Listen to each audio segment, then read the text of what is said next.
Hi what's up everyone, मैं हूं Rimta and welcome back to my YouTube channel. दोस्तों, आज मैं एक्सप्लेन करूंगी सुपरनैचुरल सीरीज का एपिसोड 9 और 10। So without wasting any time let's get into the horror coaster ride of this series. शुरुआत में हम एक लेडी को देखते हैं जिसका नाम है जेनी, जो अपनी बेटी सेली और अपने बेटे के साथ नए घर में शिफ्ट हुई है। उसकी बेटी को लगता है कि उसकी अलमारी में कुछ है, लेकिन उसकी मॉम उसे दिखाती है कि वहाँ कुछ भी नहीं है। लेकिन सेली को उस घर में रहना पसंद नहीं था, लेकिन जेनी किसी तरह उसे समझा के सुला के चली जाती है। और रात में हम देखते हैं कि जेनी को बेसमेंट से आवाजें आती हैं और वो नीचे जाके देखती है और तभी ऊपर उसकी बेटी के रूम में अलमारी अपने आप खुल जाती है और वहाँ पे सेली को एक स्पिरिट नजर आती है जो आग से घिरी होती है। ये देख के सेली डर जाती है। नेक्स्ट सीन में हम देखते हैं कि सैम को एक औरत चिल्लाते हुए सपने में दिखती है। सैम को बुरे सपने बहुत पहले से आ रहे थे और अब सैम उस पेड़ की इमेज बनाता है जो उसे सपने में दिखी थी। और अब सैम को समझ में आता है कि वो पेड़ उनके घर में था और वो डीन से कहता है कि जो लोग उस घर में रह रहे हैं वो खतरे में हैं। लेकिन डीन जानना चाहता है कि आखिर सैम ऐसा क्यों कह रहा है। तब सैम बताता है कि जो बुरे सपने उसे आते हैं वो कभी कभी सच हो जाते हैं। और यहाँ सैम डीन को अपना वो राज बताता है कि उसे जेसिका की मौत का सपना पहले से ही आ रहा था जो सच हो गया, और अब उसे अपने पुराने घर का सपना आ रहा है जहाँ एक औरत चिल्ला रही है। लेकिन ये लोग किसी को खतरे में डालना नहीं चाहते थे, इसीलिए ये लोग वापस अपने घर जाते हैं। और यहाँ इनकी मुलाकात जेनी से होती है और जेनी ने बताती है कि उसे उस घर में किसी के खरोचने की आवाज सुनाई देती है और लाइट्स फ्लिकर होती हैं। और तब सेली बताती है कि उसकी अलमारी में कोई है जो पिछली रात उसके पास आया था और वो आग से लिपटा हुआ था।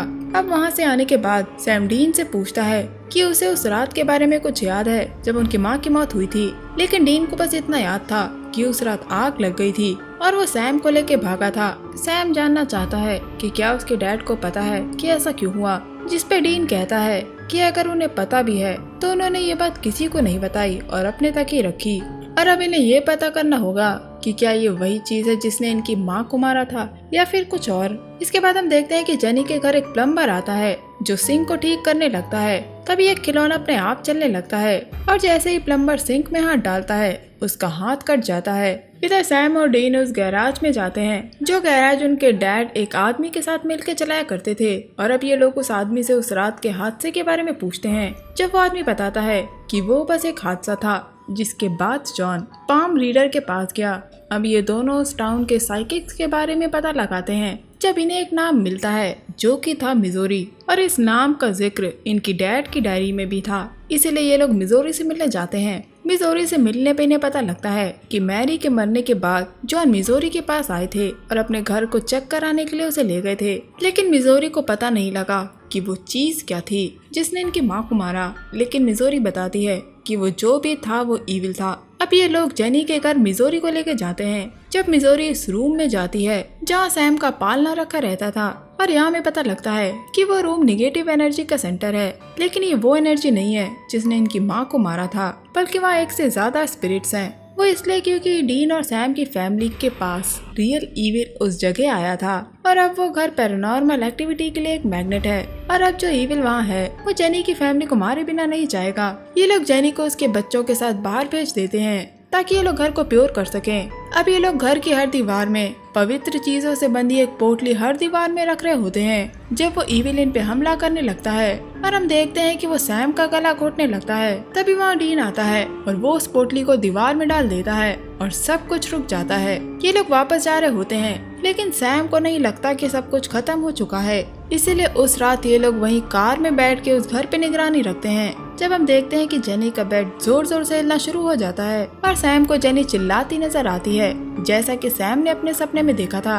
अब ये दोनों घर के अंदर जाते हैं। डीन जेनी को बाहर निकालता है और सैम बच्चों को लेकर आता है। और यहाँ सैम सेली से वही शब्द कहता है जो उसके डैड ने डीन से कहे थे कि अपने भाई को लेकर भाग जाओ और पीछे मुड़ के मत देखना। तभी वो ईविल सैम को खींच ले जाता है। बाहर आके सेली बताती है कि सैम को कोई खींच ले गया है और डीन उसे बचाने के लिए आता है। और तभी हम देखते हैं कि वो आग से घिरी स्पिरिट आती है और डीन आके उस पे हमला करने वाला होता है। तब सैम उसे रोकता है और कहता है कि वो जानता है कि वो स्पिरिट कौन है। और यहाँ आता है एक ट्विस्ट जब हमें पता लगता है कि वो स्पिरिट डीन और सैम की माँ की स्पिरिट है। मैरी अपने बच्चों को देख के खुश थी और अपनी माँ को देखकर डीन और सैम की आंखों में आंसू आ जाते हैं। मैरी अपने बच्चों से सॉरी कहती है और उस इविल स्पिरिट को अपने घर से जाने के लिए कहती है और उसे अपने साथ ले जाती है। अब जेनी डीन और सैम को उनके बचपन की फोटोज देती है जो उसे बेसमेंट में मिली थी। यहाँ हमें मिजोरी से पता लगता है कि सैम की माँ की स्पिरिट ने खुद को डिस्ट्रॉय कर लिया उस इविल को वहाँ से निकालने के लिए, ताकि वो अपने बच्चों को बचा सके। यानी उस घर में एक स्पिरिट मैरी की थी और दूसरी उस इविल की जिसे मिजोरी ने सेंस किया था। एंड में हमें मिजोरी से पता लगता है कि सैम के पास पावरफुल एबिलिटीज हैं। और एंड में एक सबसे बड़ा ट्विस्ट आता है जब हम जॉन को मिजोरी के घर में बैठा देखते हैं, जो बताते हैं कि वो भी अपने बच्चों सैम और डीन से मिलना चाहते हैं। लेकिन जब तक जॉन को सच पता नहीं लगता वो डीन और सैम से नहीं मिलेंगे।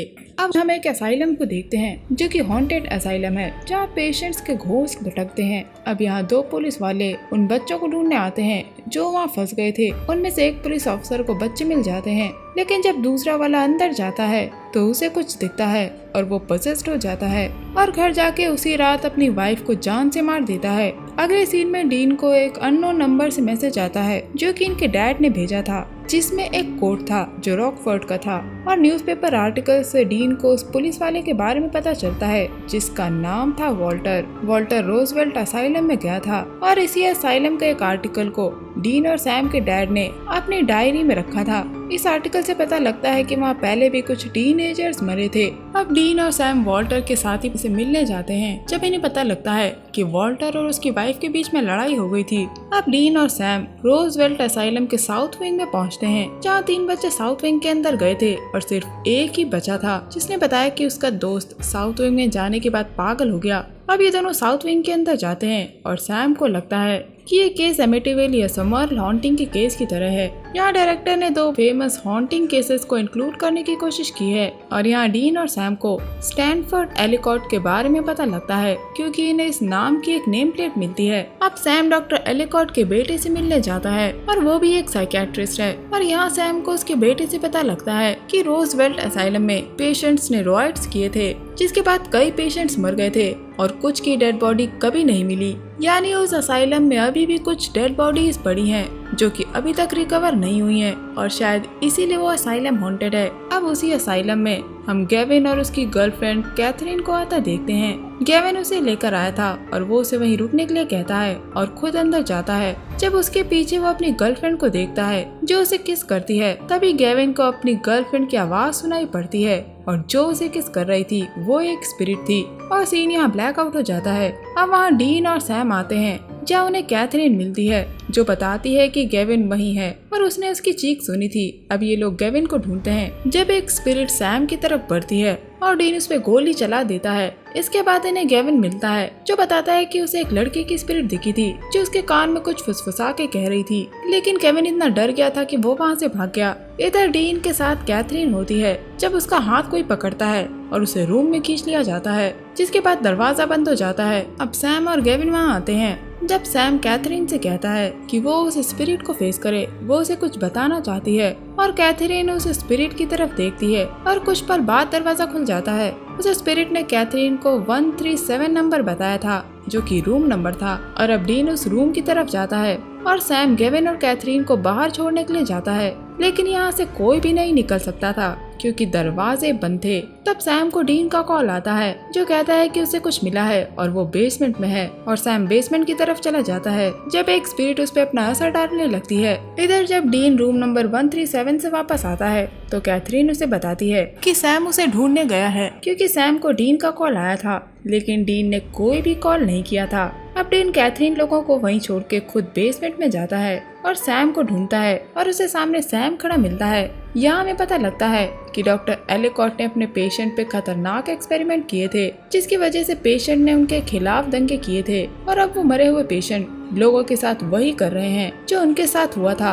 अब डीन डॉक्टर एलिकॉट की बॉडी को हिडन रूम में ढूंढकर खत्म करने जाता है, जैसा कि रूम 137 में डॉक्टर की मिली लॉग बुक में लिखा था कि वहाँ एक हिडन रूम है। और यहाँ था एक ट्विस्ट जब सैम डीन पे गन तान देता है क्योंकि सैम को डॉक्टर एलिकॉट ने पोजेस कर लिया था। वो डीन से कहता है कि वो बेकार है, लेकिन सैम के पास अपना दिमाग है और सैम थक गया है डीन के ऑर्डर्स लेते लेते। तब डीन कहता है कि अगर सैम को उससे इतनी ही नफरत है तो वो असली गन से उसे मार दे और डीन सैम को असली गन देता है। सैम उस पे गन चलाता है लेकिन वो खाली थी और इसी मौके का फायदा उठा के डीन सैम को मार के बेहोश कर देता है और अब उस हिडन रूम में डॉक्टर एलिकॉट की डेड बॉडी ढूंढता है। उसे डेड बॉडी मिल जाती है। डीन उसे जलाने वाला होता है। तभी डॉक्टर एलिकॉट डीन को पोजेस करने लगता है लेकिन डीन लाइटर जला के डॉक्टर की डेड बॉडी में आग लगा देता है और डॉक्टर एलिकॉट की स्पिरिट चली जाती है। अब गेविन और उसकी गर्लफ्रेंड चले जाते हैं और सैम डीन से माफी मांगता है क्योंकि उसने उसे गलत चीजें बोली थी। जिसके बाद ये लोग घर आते हैं और तभी इन्हें एक कॉल आता है और ये कॉल इनके डैड का था और बस ये एपिसोड यहीं एंड हो जाता है। तो दोस्तों ये था मेरा एक्सप्लेनेशन सुपरनैचुरल सीरीज के एपिसोड 9 और 10 को लेके। उम्मीद करती हूँ आपको ये एक्सप्लेनेशन पसंद आया होगा। अगर आप अभी तक इस सीरीज को पसंद कर रहे हैं तो इस सीरीज को ढेर सारा प्यार दीजिएगा। अगर इस सीरीज पे ओवरऑल काफी ज्यादा व्यूज आए तो मैं इसके सीजन 2 को एक्सप्लेन करूंगी। तो चलिए मैं मिलूंगी आपसे अगले वीडियो में। तब तक के लिए अपना बहुत ख्याल रखिए। Stay safe, keep hunting, lots of love.